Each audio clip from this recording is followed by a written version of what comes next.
Hello dear students, so this is fourth lecture of solid state and today we will discuss about cubic unit cell, right? So students, we know that in a cubic unit cell both edge lengths and interfacial angles are equal, right? So we can write this A equals to B equals to C and the interfacial angles alpha equals to beta equals to gamma equals to 90 degree, right. Suppose ये आपका एक cubic unit cell है. इस case में क्या होगा, जो भी एज लेंथ्स हैं आपके वो सभी इक्वल होंगे, राइट, एंड इंटरफेशियल एंगल्स भी इक्वल होंगे.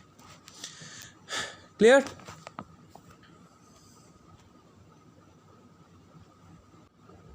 So this cubic unit cell may be divided into two groups. First one is primitive and second is non-primitive, right? So what is primitive or simple cubic unit cell, जिसको आप short form में SCC से भी represent करोगे. ये क्या होता है?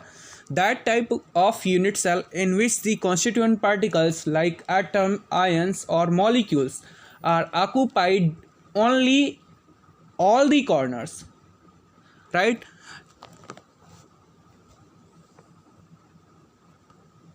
Look at this. Suppose this is a cubic unit cell.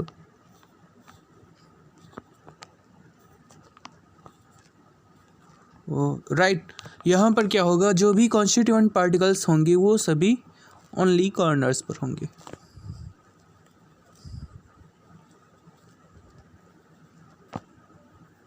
Right. सो इसको आप क्या बोलोगे, प्रिमिटिव और simple cubic unit cell. Okay.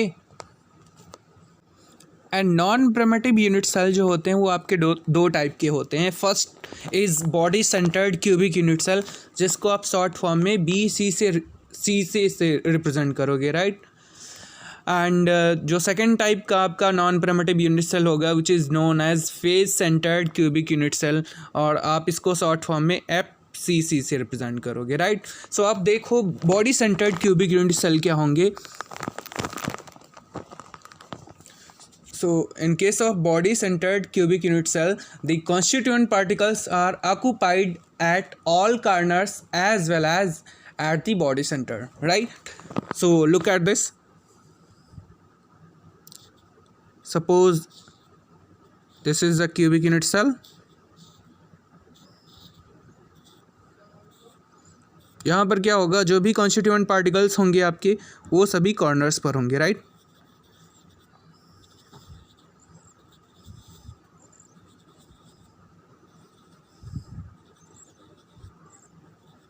और एक कॉन्स्टिट्यूएंट पार्टिकल क्या होगा, इसके सेंटर में होगा, राइट, क्यूब के सेंटर में होगा. तो ऐसे क्यूबिक यूनिट सेल को आप क्या बोलोगे, body centred cubic unit cell. Okay. Okay. So next is face centred cubic unit cell, right.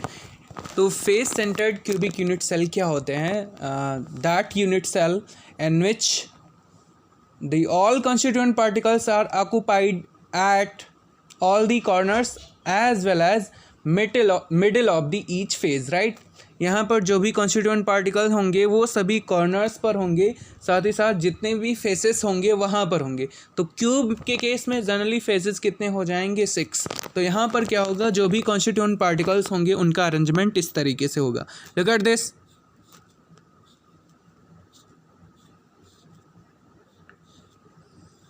आप जिस रूम में बैठे हो, सपोज वो एक क्यूब है, वहाँ पर आप फेजेस काउंट करके देखो टोटल कितने फेजेस होंगे, 6, राइट.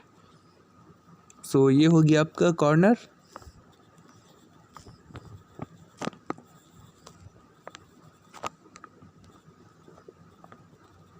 बाकी आप फेजेस काउंट करोगे तो 6 होंगे.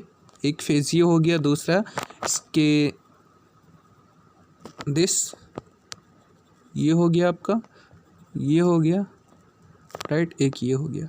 आप टोटल काउंट करोगे तो आपको 6 फेजेस देखने को मिलेंगे. Okay. So face centred cubic unit cell क्या होगा, ऐसा क्यूबिक यूनिट सेल जहाँ पर कॉन्स्टिट्यूएंट पार्टिकल्स आपके कॉर्नर्स पर होंगे एज वेल एज फेजेस पर होंगे, राइट. टोटल 6 फेजेस होंगे, तो 6 फेजेस पे आपके क्या हो जाएंगे, यहाँ पर कॉन्स्टिट्यूएंट पार्टिकल्स हो जाएंगे. इन सभी टाइप के यूनिट सेल्स को आप एनिमेशन में भी देख सकते हो।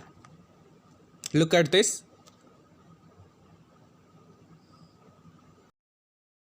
ओके, सो यहाँ पर 3 टाइप्स के यूनिट सेल आप देख सकते हो। First one is primitive unit cell, दूसरा क्या होगा बॉडी सेंटर्ड, और लास्ट होगा आपका face centred cubic unit cell. Okay, so इन सभी यूनिट्स सेल्स के बारे में हम लोग डिटेल में डिस्कस करेंगे। तो फर्स्ट आप देखिए प्रिमिटिव और सिंपल क्यूबिक यूनिट सेल, जिसको आप शॉर्ट फॉर्म में बोलते हो SCC, राइट। इस केस में क्या होता है, जो भी आपके कॉन्स्टिट्यूएंट पार्टिकल्स होते हैं वो सभी कॉर्नर्स पर अवेलेबल होते हैं, राइट, इस तरीके से।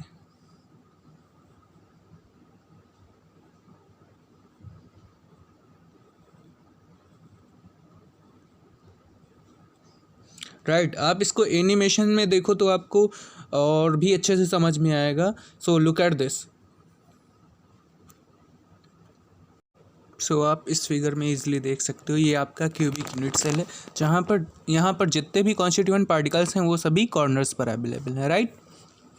ये सभी जो स्मॉल डॉट्स आपको दिखाई दे रहे हैं, स्मॉल बॉल्स दिखाई दे रहे हैं, वो सभी हैं लैटिस पॉइंट, राइट। इस लैटिस पॉइंट का मतलब क्या है, ये एक एटम होगा, राइट।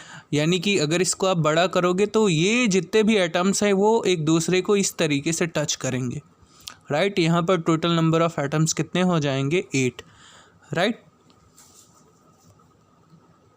अगर इसका क्रॉस सेक्शन आप लेते हो तो इसका क्रॉस सेक्शन आपको इस तरीके से मिलेगा,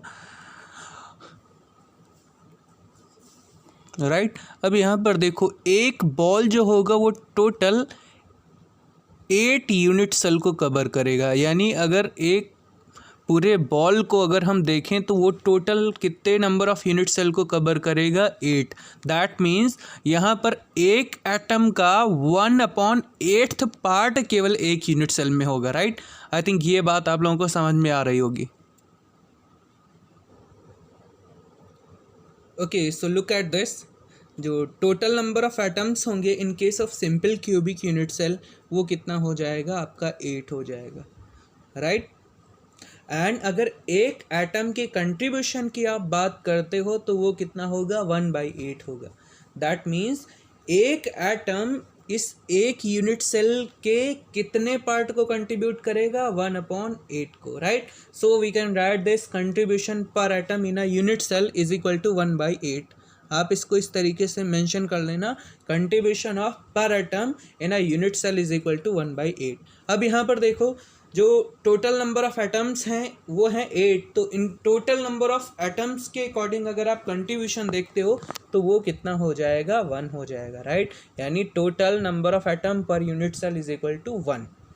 इसका मतलब ये है कि ये जो टोटल 8 एटम्स हैं, इन टोटल 8 एटम्स का अगर कंट्रीब्यूशन आप निकालोगे तो वो एक एटम के इक्वल होगा, राइट। सो यानी यहाँ पर आप क्या लिख सकते हो, total number of atoms per unit cell is equal to 1। Okay, next topic is packing efficiency. Packing efficiency क्या होता है, packing efficiency is the percentage of total space filled by particles. यानी जो भी कॉन्स्टिट्यूएंट पार्टिकल्स होंगे वो उस unit cell के, उस पर्टिकुलर यूनिट सेल के कितने स्पेस को फिल कर रहे हैं, उसी को आप क्या बोलोगे, पैकिंग इफिशिएंसी बोलोगे। तो फर्स्ट ऑफ ऑल हम कैलकुलेट करेंगे packing efficiency in a simple cubic unit cell, right. So look at this, this is your cubic unit cell.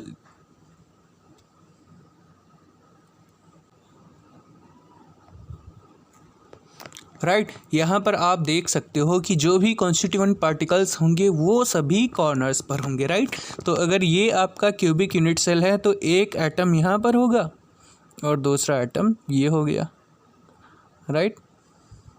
ये इसकी एज लेंथ हो गई, तो इस एज लेंथ को सपोज एज लेंथ जो है वो है a, राइट। अब यहाँ पर देखो इस एटम का रेडियस क्या होगा, r। इस एटम का भी रेडियस कितना होगा, r। So we can write this a is equal to 2r, right. So volume of the cubic unit cell, unit cell हमारा कैसा है, क्यूबिक, तो उसका वॉल्यूम कितना हो जाएगा, a क्यूब। अब आपको पता है a is equal to 2r, so a cube की जगह आप क्या लिखोगे, 2r, राइट। सो ये हो जाएगा आपका 8r³, right?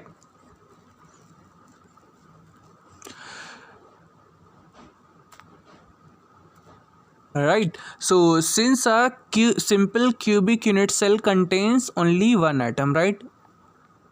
ये कैलकुलेशन हम लोग देख ही चुके हैं कि in case of simple cubic unit cell जो कंट्रीब्यूशन होता है टोटल एटम्स का वो कितना होता है, 1 एटम के इक्वल होता है, right? So the volume of occupied space, यानी एक एटम से कितना वॉल्यूम ऑक्यूपाई होगा, 4/3 πr³, राइट? क्योंकि आपने एटम को क्या मानना है कि स्फेयर मानना है, तो स्फेयर का वॉल्यूम कितना हो जाएगा, 4/3 πr³।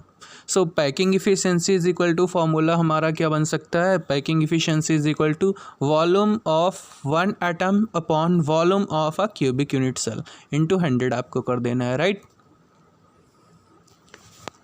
So volume of 1 atom कितना होगा आपका, 4/3 πr³, राइट? एंड इस क्यूबिक यूनिट सेल का वॉल्यूम कितना है, 8r³ इंटू आप क्या कर दोगे 100, आर कैंसिल आउट हो जाएगा, r³ and r³ are cancel out. So यहाँ पर आपका बचेगा π/6 इंटू 100, राइट? पाई की वैल्यू आप पुट करके फाइनली इसको सॉल्व करोगे तो ये आएगा आपका 52.36, राइट? इसको नियर अबाउट आप क्या लिख सकते हो, 52.4। दैट मीन्स जो एटम्स स्पेस कवर करेंगे एक यूनिट सेल में वो आपका कितना हो जाएगा, 52.4। यानी इस पूरे क्रिस्टल की जो एफिशिएंसी हो जाएगी वो कितनी हो जाएगी, 52.4, ओके? और अगर आपको रेस्ट स्पेस निकालना है, मतलब जो यूनिट सेल होगा उसका कितना स्पेस खाली होगा, तो उसके लिए आप क्या करोगे, 100 - 50 2.36 कर दोगे। यहाँ से जो ही वैल्यूज़ आपको आएंगी वो क्या हो जाएगा, स्पेस हो जाएगा, जिसको आप वॉइड के नाम से जानते हो। आगे हम वॉइड को डिस्कस करेंगे।